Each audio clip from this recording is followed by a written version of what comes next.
It's Jim Chapman, American Airgun Hunter, and I'm back. Been gone for a while, and sorry for the delay in videos. I was out of the country on business for quite a while, and then I had a run-in with COVID. It finally caught up with me, but I'm back at it. I'm back out in the field. Everything's going good now, and I'm starting to ramp back up for both videos and articles.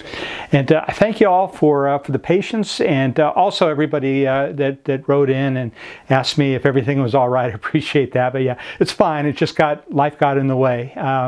At any rate, I'm starting back up, and this first trip I took off down to Texas. I was in West Texas for about a week, and I drove down and went to my friend Trent's ranch and met up with my buddy Chacho and had a really good time. And we went out after a javelina. One of my favorite things to hunt with an air gun. I love hunting javelina with an air gun. They don't have the best vision in the world. They don't have the best hearing in the world. Their sense of smell is unbelievable. And they're just a great animal for stalking, and I love that environment for stalking.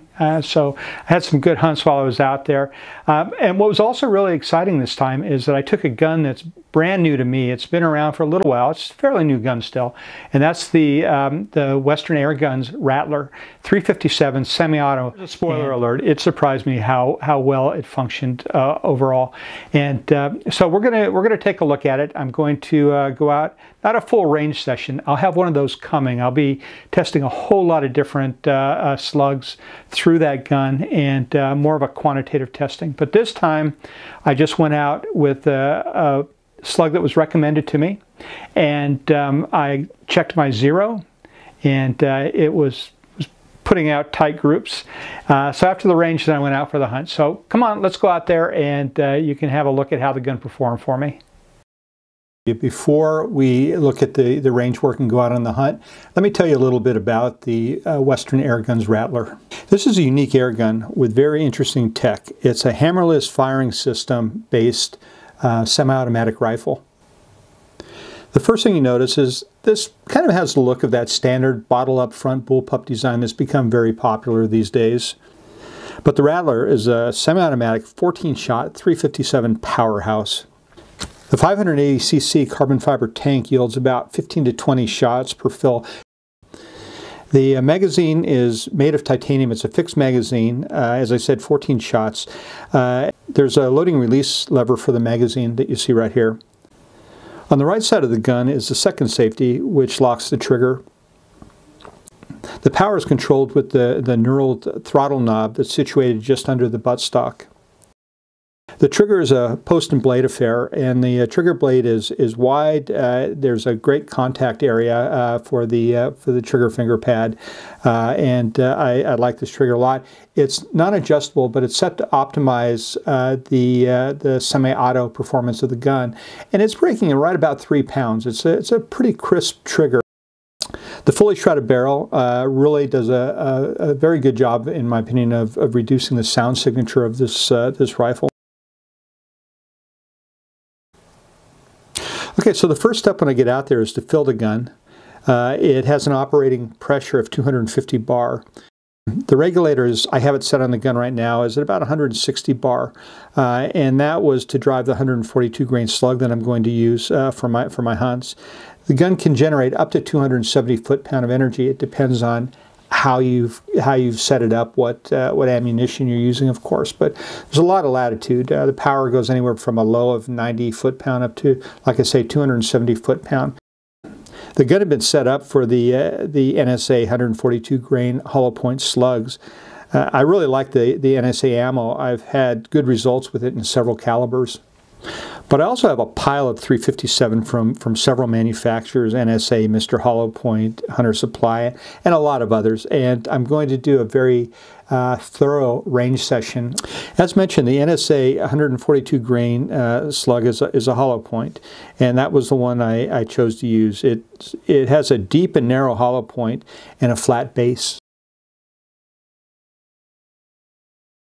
The scope I'm using is the Leapers Integrix 1 to 8 power.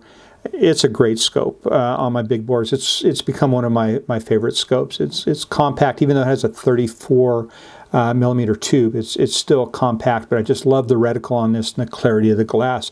It really supports the intrinsic accuracy of this gun. I'd laser mounted the scope at home. Okay, my first shot was pretty close.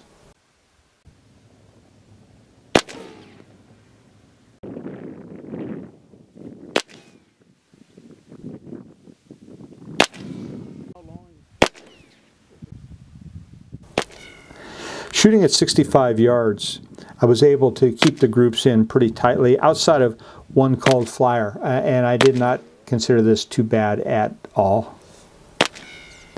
Okay, now I felt like the gun was ready to hunt, and I was confident in it, and I was ready to get out there.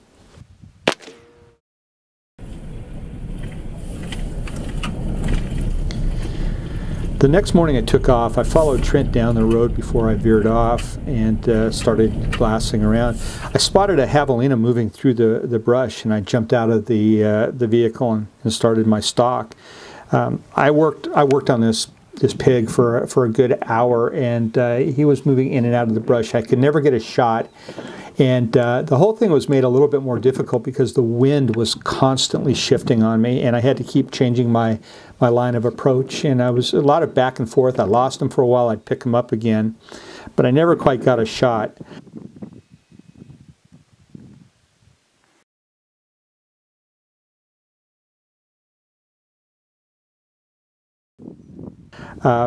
Eventually I saw the pig I'd started out with, I think it was the pig I started out with, join some others moving down towards an old corral that had a water trough in it. And I spotted them coming out of a draw and moving towards it, so I started again using the wind, and the cover got much more sparse here, and I started working towards them. I got partway in, I was starting to close, I was about at 120 yards, and all of a sudden the wind started shifting on me. And I saw one of the pigs on the outside lift his head and start to wander off, so I thought I was going to be busted. I came around and used a tree to start moving back in. Finally I got up to a spot where I dropped it to a knee. I was about 65, maybe 70 yards at that point, and the pigs were moving all around the trough, and some of them were starting to move off, so I thought I was going to be continuing the stalk, but I waited.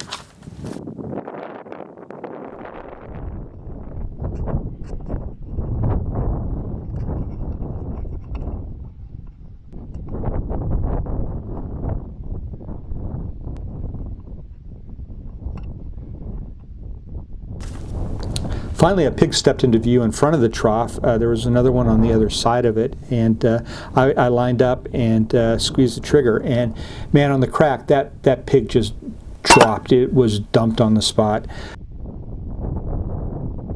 I could see the shot placement was right where I had laid the crosshairs, and again, he just went down hard.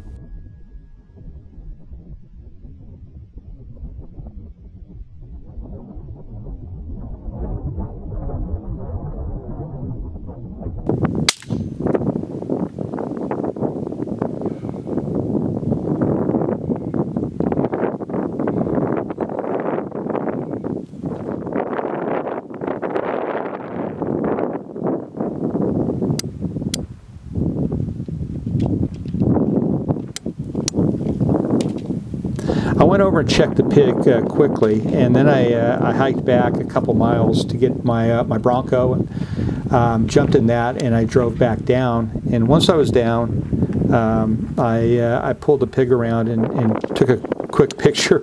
Not my best camera work. I didn't quite have the framing down on this, but you get the picture.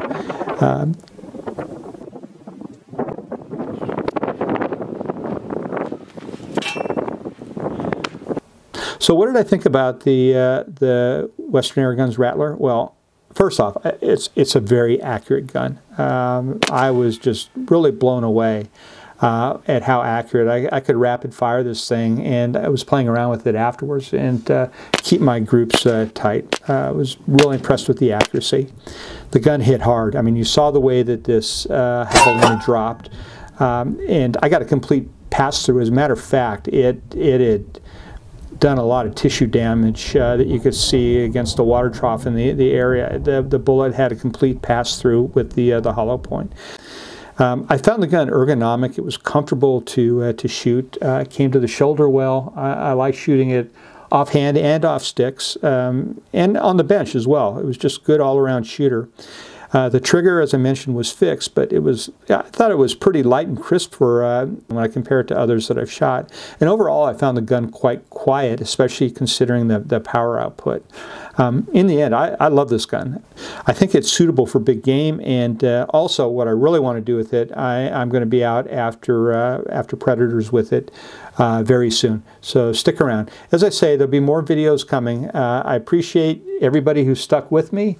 If you liked the video, give it a thumbs up. Subscribe if you haven't, and keep on coming. I'll have a lot more videos coming out on a regular basis now.